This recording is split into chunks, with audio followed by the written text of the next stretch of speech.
ਜੇਕਰ ਤੁਸੀਂ ਇੱਕ ਪ੍ਰੋਟੈਸਟੈਂਟ ਮਸੀਹੀ ਬਾਈਬਲ ਖੋਲ੍ਹਦੇ ਹੋ ਅਤੇ ਵਿਸ਼ਾ ਵਸਤੂ ਦੀ ਸਾਰਣੀ ਨੂੰ ਵੇਖਦੇ ਹੋ ਤਾਂ ਤੁਸੀਂ ਵੇਖੋਗੇ ਕਿ ਇਹ ਪਹਿਲਾਂ 3/4 ਇੱਕ ਸੰਗ੍ਰਹਿ ਹੈ ਜਿਸ ਨੂੰ ਪੁਰਾਣਾ ਨੇਮ ਕਿਹਾ ਜਾਂਦਾ ਹੈ। ਜੇਕਰ ਤੁਸੀਂ ਕਿਤਾਬ ਦੀ ਸੂਚੀ ਨੂੰ ਵੇਖੋਗੇ ਤਾਂ ਤੁਸੀਂ ਵੇਖੋਗੇ ਕਿ ਉਸ ਵਿੱਚ 39 ਕਿਤਾਬਾਂ ਹਨ ਜਿਨ੍ਹਾਂ ਨੂੰ 4 ਮੁੱਖ ਭਾਗਾਂ ਵਿੱਚ ਵੰਡਿਆ ਗਿਆ ਹੈ। ਪਹਿਲੇ 5 ਨੂੰ ਪੈਂਟੇਟੁਕ ਕਿਹਾ ਜਾਂਦਾ ਹੈ ਅਤੇ ਇਸ ਦੇ ਬਾਅਦ ਇਤਿਹਾਸ ਦੀਆਂ ਕਿਤਾਬਾਂ, ਫਿਰ ਕਾਵਿ ਕਿਤਾਬਾਂ ਅਤੇ ਅੰਤ ਵਿੱਚ ਨਬੀਆਂ ਦੀਆਂ ਕਿਤਾਬਾਂ।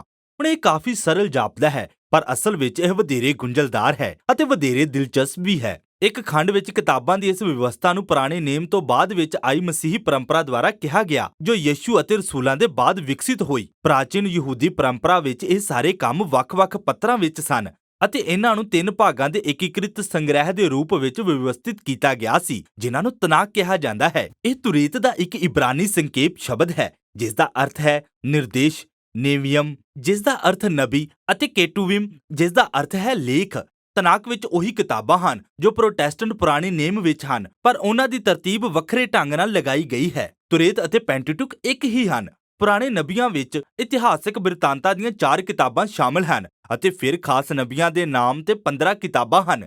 ਇਸ ਤੋਂ ਬਾਅਦ ਲੇਖ ਹੁੰਦੇ ਹਨ ਜਿਸ ਵਿੱਚ ਕਾਵਿ ਅਤੇ ਬਿਰਤਾਂਤਾਂ ਦਾ ਵਿਭਿੰਨ ਸੰਗ੍ਰਹਿ ਹੈ। ਹੁਣ ਇਹ 3 ਭਾਗਾਂ ਵਾਲੀ ਰਚਨਾ ਅਸਲ ਵਿੱਚ ਬਹੁਤ ਪੁਰਾਣੀ ਹੈ। ਇਸ ਦਾ ਜ਼ਿਕਰ ਪ੍ਰਾਚੀਨ ਯਹੂਦੀ ਲੇਖਾਂ ਵਿੱਚ ਕੀਤਾ ਗਿਆ ਹੈ ਜਿਵੇਂ ਮ੍ਰਿਤ ਸਾਗਰ ਲੇਖ, ਬੇਨ ਸਿਰਾ ਦਾ ਗਿਆਨ, ਇੱਥੋਂ ਤੱਕ ਕਿ ਨਾਸਰਤ ਦੇ ਯਿਸੂ ਨੇ ਵੀ ਇਸ ਦਾ ਜ਼ਿਕਰ ਕੀਤਾ ਹੈ। ਅਤੇ ਇਹ ਇਸ ਲਈ ਹੈ ਕਿਉਂਕਿ ਇਹ 3 ਭਾਗ ਪੁਸਤਕ ਦੀ ਆਪਣੀ ਰਚਨਾਤਮਕ ਸ਼ੈਲੀ ਵਿੱਚ ਹੀ ਬਣੇ ਹੋਏ ਹਨ। ਜੇਕਰ ਤੁਸੀਂ ਧਿਆਨ ਦੇਵੋਗੇ ਤਾਂ ਪਤਾ ਲੱਗੇਗਾ ਕਿ ਹਰੇਕ ਪੁਸਤਕ ਨੂੰ ਹਵਾਲਿਆਂ ਦੇ ਰਾਹੀਂ ਤਾਲਮੇਲ ਕੀਤਾ ਗਿਆ ਹੈ ਜੋ ਹਰੇਕ ਕੰਮ ਨੂੰ ਵੱਡੇ 3 ਭਾਗਾਂ ਦੇ ਸੰਗ੍ਰਹਿ ਵਿੱਚ ਜੋੜਦੇ ਹਨ। ਸੋ ਸਾਰੀਆਂ ਪੁਸਤਕਾਂ ਨੂੰ ਇੱਕਸਾਰ ਕਿਸ ਨੇ ਰੱਖਿਆ? ਇਹ ਇੱਕ ਲੰਬੀ ਪ੍ਰਕਿਰਿਆ ਸੀ। ਇਸ ਵਿੱਚ ਕੁਝ ਪ੍ਰਸਿੱਧ ਲੇਖਕ ਜਿਵੇਂ ਮੂਸਾ ਜਾਂ ਦਾਊਦ ਦਾ ਯੋਗਦਾਨ ਹੈ ਪਰ ਜ਼ਿਆਦਾਤਰ ਲੇਖਕ ਅਗਿਆਤ ਹਨ। ਬਾਈਬਲ ਵਿੱਚ ਉਹਨਾਂ ਨੂੰ ਲੇਖਕ ਜਾਂ ਨਬੀ ਕਿਹਾ ਗਿਆ ਹੈ। ਇਹਨਾਂ ਪੁਸਤਕਾਂ ਨੇ ਇਸਰਾਇਲ ਦੇ ਸੰਪੂਰਨ ਇਤਿਹਾਸ ਵਿੱਚ ਆਕਾਰ ਲਿਆ ਜਦੋਂ ਕਿ ਭਵਿੱਖਬਾਣੀ ਦੇ ਉਪਦੇਸ਼ਕਾਂ ਦੀਆਂ ਪੀੜ੍ਹੀਆਂ ਨੇ ਪੁਰਾਣੀਆਂ ਕਹਾਣੀਆਂ ਅਤੇ ਕਵਿਤਾਵਾਂ ਨੂੰ ਇਕੱਠਿਆਂ ਕੀਤਾ ਅਤੇ ਉਹਨਾਂ ਨੂੰ ਵੱਡੀਆਂ ਰਚਨਾਵਾਂ ਵਿੱਚ ਸ਼ਾਮਿਲ ਕੀਤਾ ਅਤੇ ਜਿਸ ਦੇ ਸਿੱਟੇ ਵਜੋਂ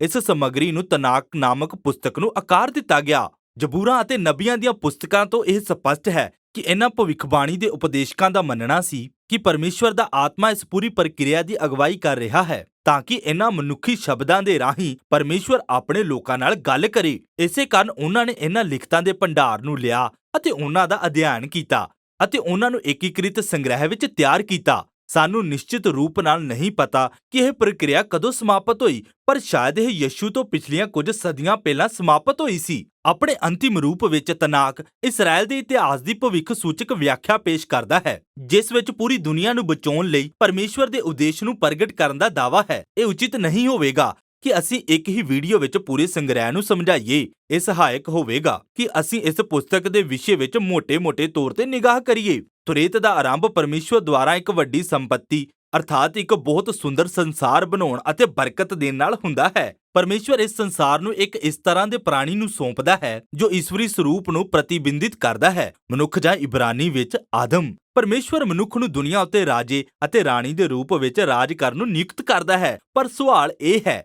ਕਿ ਉਹ ਭਲੇ ਬੁਰੇ ਨੂੰ ਸਮਝਣ ਦੇ ਲਈ ਪਰਮੇਸ਼ਵਰ ਦੀ ਬੁੱਧੀ ਤੇ ਭਰੋਸਾ ਕਰਨਗੇ ਜਾਂ ਖੁਦ ਮੁਖਤਿਆਰੀ ਪਾ ਕੇ ਖੁਦ ਹੀ ਭਲੇ ਅਤੇ ਬੁਰੇ ਨੂੰ ਪਰਖਣਗੇ। ਪਰ ਮਨੁੱਖਾਂ ਦੇ ਨਾਲ ਇੱਕ ਹੋਰ ਪ੍ਰਾਣੀ ਹੈ, ਇੱਕ ਰਹੱਸਮਈ ਸੱਪ।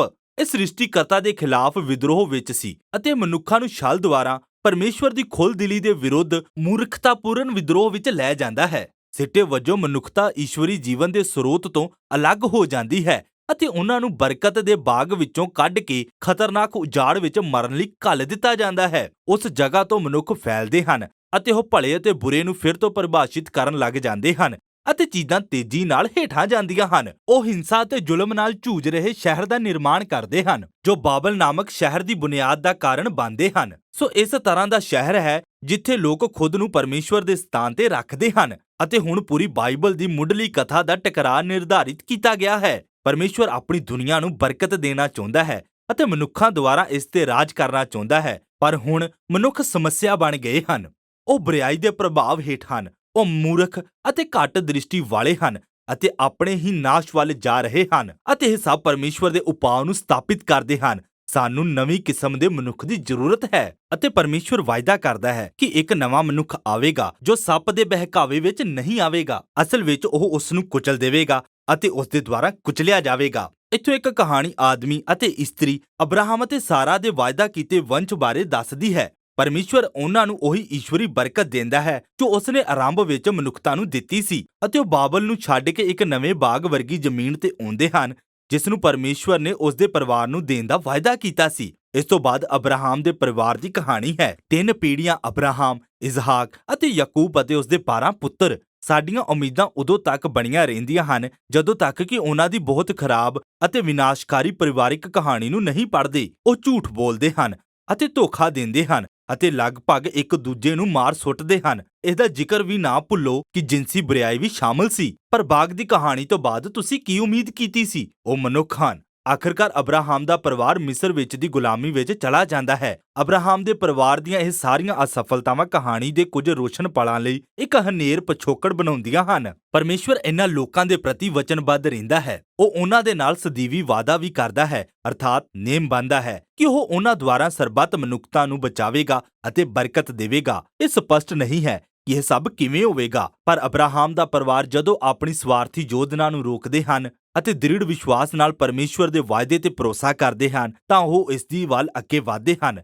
ਇੱਥੋਂ ਪਰਿਵਾਰ ਵੱਧਦਾ ਜਾਂਦਾ ਹੈ। ਆਖਿਰਕਾਰ ਉਹ ਮਿਸਰ ਵਿੱਚ ਗੁਲਾਮ ਹੋ ਜਾਂਦੇ ਹਨ ਅਤੇ ਫਿਰ ਤੁਰੇਤ ਦੇ ਇੱਕ ਮੁੱਖ ਪਾਤਰ ਮੂਸਾ ਨਾਲ ਸਾਡੀ ਜਾਣ ਪਛਾਣ ਹੁੰਦੀ ਹੈ। ਪਰਮੇਸ਼ਵਰ ਨੇ ਉਸ ਨੂੰ ਇਸਰਾਏਲ ਨੂੰ ਬਚਾਉਣ ਅਤੇ ਉਸ ਪਰਬਤ ਤੇ ਲਿਆਉਣ ਲਈ ਖੜਾ ਕੀਤਾ ਜਿੱਥੇ ਉਹਨਾਂ ਸਭਨਾਂ ਨੂੰ ਪਰਮੇਸ਼ਵਰ ਦੇ ਨਾਲ ਨੇਮ ਸੰਬੰਧ ਵਿੱਚ ਆਉਣ ਲਈ ਬੁਲਾਇਆ ਗਿਆ। ਉਹਨਾਂ ਨੂੰ ਸੰਬੰਧ ਦੇ ਵਿਸ਼ੇ ਵਿੱਚ 613 ਨੇਮ ਅਤੇ ਇਸ ਤਰ੍ਹਾਂ ਦੇ ਮਨੁੱਖ ਬਣਨ ਦੇ ਨਿਰਦੇਸ਼ ਦਿੱਤੇ ਗਏ ਜੋ ਇਮਾਨਦਾਰੀ ਨਾਲ ਸੰਸਾਰ ਵਿੱਚ ਪਰਮੇਸ਼ਵਰ ਦੀ ਨੁਮਾਇੰਦਗੀ ਕਰਨਗੇ। ਅਤੇ ਮੂਸਾ ਇਸ ਪੂਰੀ ਪ੍ਰਕਿਰਿਆ ਵਿੱਚ ਵਿਚੋਲਾ ਰਹਿੰਦਾ ਹੈ ਅਤੇ ਉਹ ਸ਼ਾਨਦਾਰ ਹੈ। ਉਹ ਮੁੱਖ ਨਬੀ ਹੈ ਜੋ ਇਸਰਾਏਲ ਨੂੰ ਪਰਮੇਸ਼ਵਰ ਦੇ ਬਚਨ ਸੁਣਾਉਂਦਾ ਹੈ। ਉਹ ਇਸ ਤਰ੍ਹਾਂ ਦਾ ਜਾਜਕ ਹੈ ਜੋ ਇਸਰਾਏਲ ਨੂੰ ਪਰਮੇਸ਼ਵਰ ਦੇ ਸਾਹਮਣੇ ਉਹਨਾਂ ਦੀ ਨੁਮਾਇੰਦਗੀ ਕਰਦਾ ਹੈ ਅਤੇ ਉਸ ਨੂੰ ਰਾਜਾ ਵੀ ਕਿਹਾ ਗਿਆ ਜੋ ਇਸਰਾਏਲ ਦਾ ਆਗੂ ਅਤੇ ਜ਼ਰੂਰਤ ਦੇ ਸਮੇਂ ਉਹਨਾਂ ਨੂੰ ਛਡਾਉਣ ਵਾਲਾ ਸੀ। ਅਤੇ ਤੁਰੇਤ ਜਿਵੇਂ-ਜਿਵੇਂ ਅੱਗੇ ਵੱਧਦੀ ਹੈ, ਇਸਰਾਏਲੀ ਕਈ ਵਾਰ ਅਸਫਲ ਹੁੰਦੇ ਹਨ। ਉਹ ਨੇਮ ਦੀ ਉਲੰਘਣਾ ਕਰਦੇ ਹਨ, ਇੱਥੋਂ ਤੱਕ ਕਿ ਮੂਸਾ ਵੀ ਪਰਮੇਸ਼ਵਰ ਦੇ ਖਿਲਾਫ ਵਿਦਰੋਹ ਕਰਦਾ ਹੈ।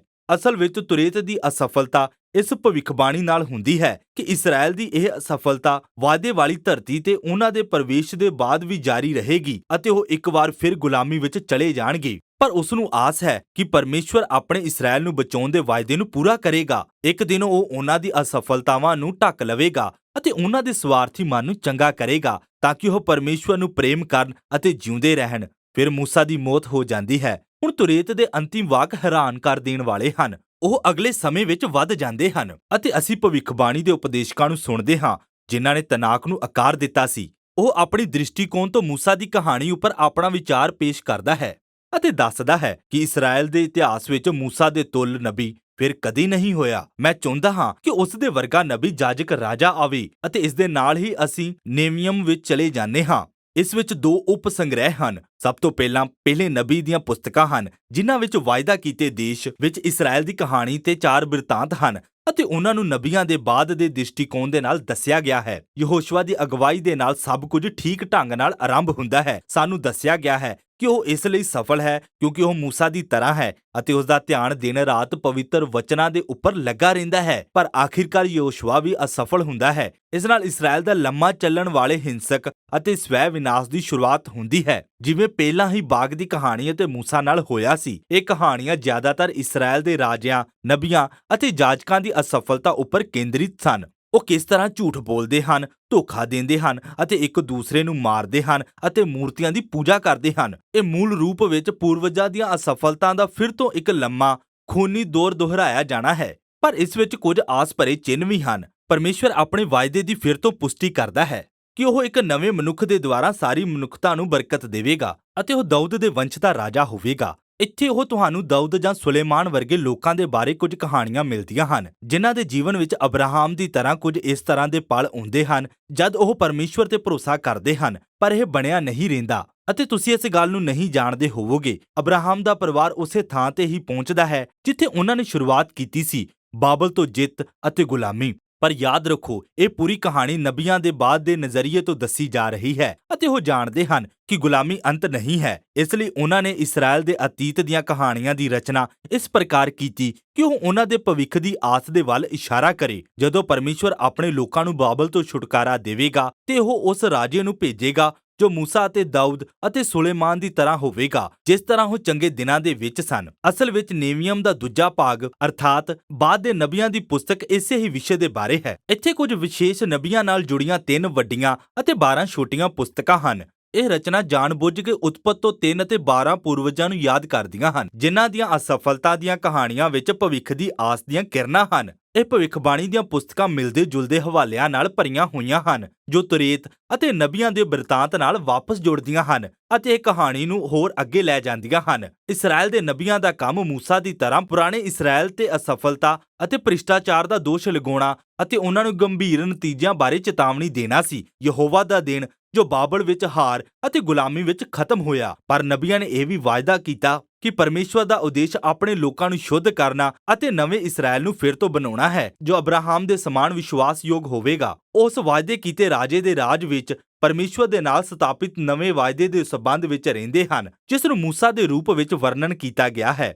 ਪਰ ਦਾਊਦ ਦੇ ਨਾਮ ਤੋਂ ਪੁਕਾਰਿਆ ਜਾਂਦਾ ਹੈ। ਉਹ ਉਹੀ ਹੋਵੇਗਾ ਜੋ ਪਰਮੇਸ਼ਵਰ ਦੀ ਬਰਕਤ ਨੂੰ ਸਾਰੇ ਸੰਸਾਰ ਵਿੱਚ ਬਹਾਲ ਕਰੇਗਾ। ਨੇਵੀਅਮ ਦਾ ਸਿੱਟਾ ਵੀ ਤੁਰੇਤ ਦੀ ਤਰ੍ਹਾਂ ਹੀ ਹੈ। ਇੱਥੇ ਤਨਾਕ ਦੇ ਨਬੀ ਉਪਦੇਸ਼ਕਾਂ ਦੀ ਵੱਲੋਂ ਇੱਕ ਟਿੱਪਣੀ ਹੈ। ਉਹ ਹੁਣ ਤੱਕ ਦੀ ਸਾਰੀ ਕਹਾਣੀ ਤੇ ਵਾਪਸ ਵਿਚਾਰ ਕਰਦੇ ਹਨ ਅਤੇ ਪਾਠਕਾਂ ਨੂੰ ਤਕੀਦ ਕਰਦੇ ਹਨ ਕਿ ਉਹ ਮੂਸਾ ਦੇ ਸਮਾਨ ਨਬੀ ਦੇ ਆਉਣ ਦੀ ਉਡੀਕ ਕਰਨ, ਜਿਸ ਨੂੰ ਉਹ ਏਲੀਆ ਕਹਿੰਦੇ ਹਨ। ਉਹ ਆਪਣੇ ਲੋਕਾਂ ਨੂੰ ਸ਼ੁੱਧ ਕਰਨ ਅਤੇ ਬਚਾਉਣ ਲਈ ਇਸਰਾਏਲ ਦੇ ਪਰਮੇਸ਼ਵਰ ਦੀ ਆਮਦ ਦੀ ਘੋਸ਼ਣਾ ਕਰੇਗਾ। ਇੱਥੋਂ ਅਸੀਂ ਤਨਾਕ ਦੇ ਤੀਸਰੇ ਤੇ ਅੰਤਿਮ ਉਪ ਸੰਗ੍ਰਹਿ ਕੇਟੂਵਿਮ ਵਿੱਚ ਜਾਂਦੇ ਹਾਂ, ਜਿਸ ਵਿੱਚ ਪੁਸਤਕਾਂ ਦਾ ਵਿਭਿੰਨ ਸੰਗ੍ਰਹਿ ਹੈ। ਹਰੇਕ ਦੀ ਰਚਨਾ ਤੁਰੇਤ ਅਤੇ ਨਬੀਆਂ ਦੀਆਂ ਪੁਸਤਕਾਂ ਦੇ ਮੁੱਖ ਵਿਸ਼ਿਆਂ ਦੇ ਵਾਪਸ ਜੁੜਨ ਲਈ ਕੀਤੀ ਗਈ ਹੈ ਅਤੇ ਹੋਰ ਹਵਾਲਿਆਂ ਦੀ ਇੱਕ ਵਿਸਤਾਰ ਕੱਪੜੇ ਦੀ ਕਾਰਜਸ਼ੈਲੀ ਰਾਹੀਂ ਇਹਨਾਂ ਨੂੰ ਹੋਰ ਵਿਕਸਿਤ ਕਰਨ ਲਈ ਖਾਕੇ ਵਿੱਚ ਜੋੜਿਆ ਗਿਆ ਹੈ। ਉਦਾਹਰਨ ਦੇ ਲਈ ਜ਼ਬੂਰਾਂ ਦੀ ਜਾਣ ਪਛਾਣ 2 ਕਵਿਤਾਵਾਂ ਦੁਆਰਾ ਕਰਾਈ ਜਾਂਦੀ ਹੈ, ਜੋ ਤੁਰੇਤ ਅਤੇ ਨਬੀਆਂ ਦੀ ਪੁਸਤਕ ਦੇ ਆਰੰਭ ਨਾਲ ਤਾਲਮੇਲ ਕਰਦੀਆਂ ਹਨ। ਪਹਿਲੇ ਜ਼ਬੂਰ ਵਿੱਚ ਅਸੀਂ ਧਰਮੀ ਜਨ ਨਾਲ ਮਿਲਦੇ ਹਾਂ, ਜਿਸ ਦਾ ਨਵੇਂ ਯਹੋਸ਼ੁਆ ਦੇ ਰੂਪ ਵਿੱਚ ਵਰਣਨ ਕੀਤਾ ਗਿਆ ਹੈ, ਜੋ ਇੱਕ ਸਫਲ ਆਗੂ ਹੈ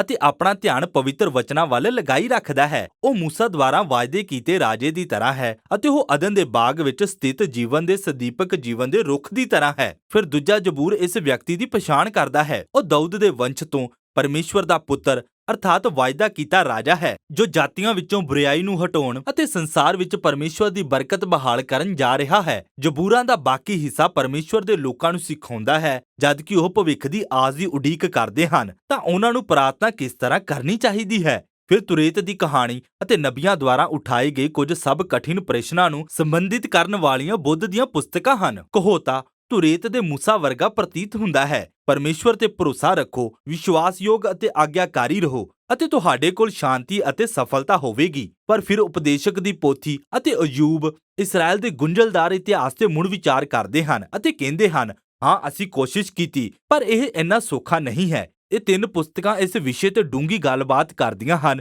ਕਿ ਪਰਮੇਸ਼ਵਰ ਦੇ ਚੰਗੇ ਅਤੇ ਗੁੰਝਲਦਾਰ ਸੰਸਾਰ ਵਿੱਚ ਬੁੱਧੀਮਾਨੀ ਨਾਲ ਜੀਵਨ ਬਤੀਤ ਕਰਨ ਦਾ ਕੀ ਅਰਥ ਹੈ। ਤਨਾਕ ਦੀਆਂ ਅੰਤਿਮ 2 ਪੁਸਤਕਾਂ ਮਹੱਤਵਪੂਰਨ ਯੋਗਦਾਨ ਦਿੰਦੀਆਂ ਹਨ। ਦਾਨੀਏਲ ਦੀ ਪੁਸਤਕ ਇਸਰਾਏਲ ਦੀ ਅਸਫਲਤਾ ਅਤੇ ਉਸ ਦੇ ਦੁੱਖ ਸਹਿਣ ਕਰਨ ਦੇ ਲੰਮੇ ਇਤਿਹਾਸ ਨੂੰ ਸੰਸਾਰ ਦੇ ਨਵੇਂ ਭਵਿੱਖ ਦੀ ਆਸ ਦੇ ਅਨੋਖੇ ਦਰਵਾਜ਼ੇ ਦੇ ਰੂਪ ਵਿੱਚ ਵੇਖਦੀ ਹੈ। ਇੱਕ ਦਿਨ ਤੁਰੇਤ ਅਤੇ ਨਬੀਆਂ ਦੁਆਰਾ ਵਾਅਦਾ ਕੀਤਾ ਗਿਆ ਨਵਾਂ ਮਨੁੱਖ ਆਵੇਗਾ।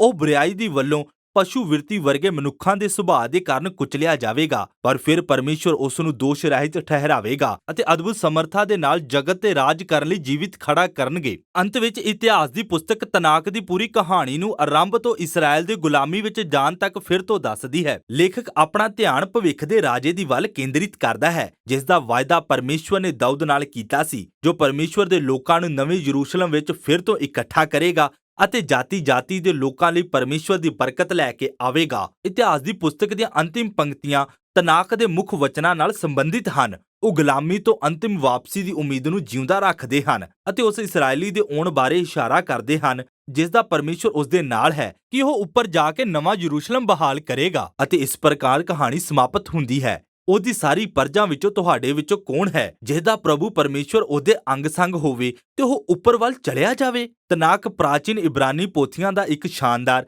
ਅਤੇ ਜਾਣ-ਬੁੱਝ ਕੇ ਵਿਸਤ੍ਰਿਤ ਕੀਤਾ ਸੰਗ੍ਰਹਿ ਹੈ, ਜੋ ਇਸਰਾਏਲ ਤੇ ਸਭ ਮਨੁੱਖਾਂ ਨਾਲ ਕੀਤੇ ਪਰਮੇਸ਼ਵਰ ਦੇ ਵਾਅਦੇ ਦੇ ਬਾਰੇ ਵਿੱਚ ਹੈ। ਇਸਰਾਏਲ ਦੇ ਇਤਿਹਾਸ ਦੇ ਸਾਰੇ ਸਮੇਂ ਦੇ ਇਹਨਾਂ ਵਿਭਿੰਨ ਗ੍ਰੰਥਾਂ ਨੂੰ ਇਸਰਾਏਲ ਦੀਆਂ ਸਾਰੀਆਂ ਕਹਾਣੀਆਂ ਨੂੰ ਏਕੀਕ੍ਰਿਤ ਕਰਕੇ ਬੁਣਿਆ ਗਿਆ ਹੈ। ਇਹ ਜੀਵਨ ਭਰ ਪੜ੍ਹਨ ਅਤੇ ਧਿਆਨ ਕਰਨ ਦੇ ਲਾਇਕ ਹੈ, ਕਿਉਂਕਿ ਇਹ ਜ਼ਿਕਰਯੋਗ ਮਨੁੱਖੀ ਗਿਆਨ ਦੇ ਇਸ ਤਰ੍ਹਾਂ ਦੇ ਅਦਭੁਤ ਸ਼ਬਦ ਅਰਥਾਤ ਭਵਿੱਖ ਦੀ ਆਸ ਪ੍ਰਦਾਨ ਕਰਦੇ ਹਨ, ਜੋ ਅੱਜ ਵੀ ਬੋਲਦੇ ਹਨ।